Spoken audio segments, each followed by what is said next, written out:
everybody. Thanks for coming. It means a lot that everybody would take time out of their day to show up. Today, we launch our campaign to be the congressman of the 12th Congressional District in 2016.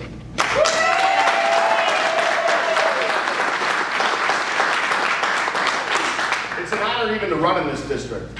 Like Steve said before me, this is a district full of people that every morning, working men and women, clock in, roll up their sleeves, and work hard. And since Mike Boss was elected, we haven't had that kind of congressman. We need a congressman who clocks in and works hard for the people of this district.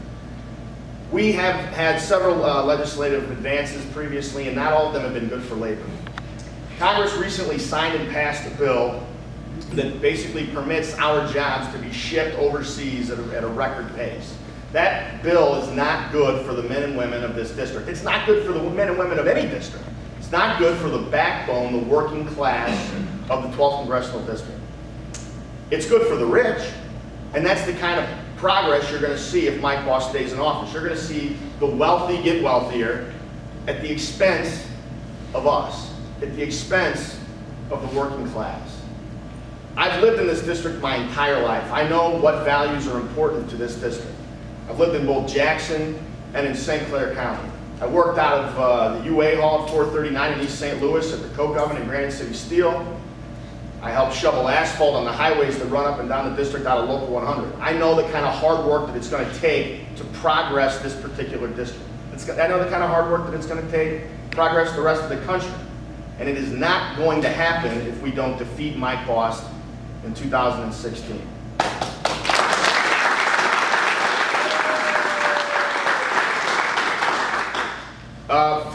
My family has a history of public service. My dad's been in public service since before I was born.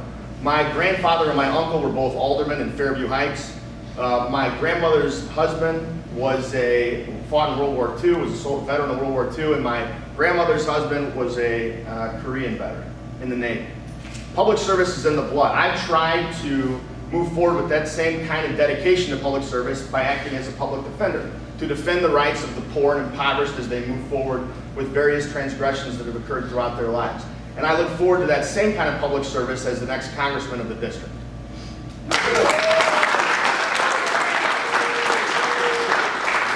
Mike Boss has been a rubber stamp for the Republican Party. You'll see a lot of politicians get up here and use cute catchphrases to extol sentiment. Well, that's no catchphrase. Mike Boss has been a rubber stamp for the Republican Party.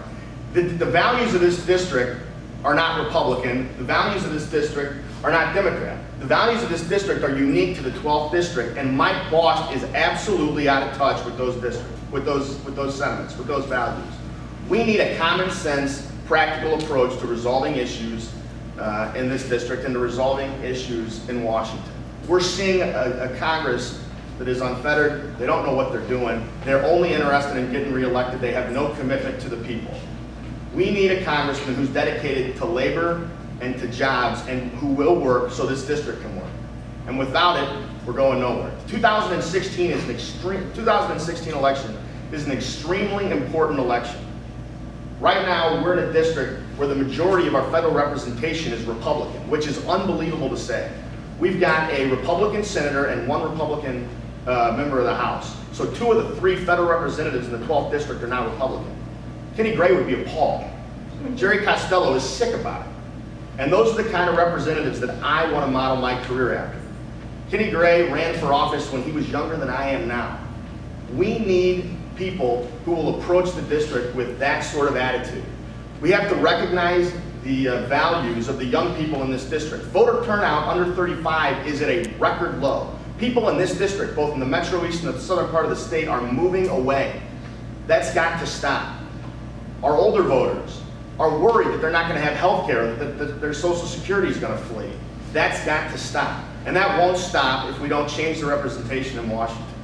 So I look forward to seeing everybody. This is a long process. I'm really appreciative of the warm welcome. I'm happy to answer any questions you might have.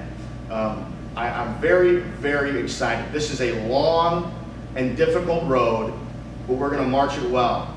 So I invite you to join me as we fight to take Congress back to the Democrats. I'm extremely excited, and I tip my hat to everybody for coming. Thank you very much, and I look forward to running.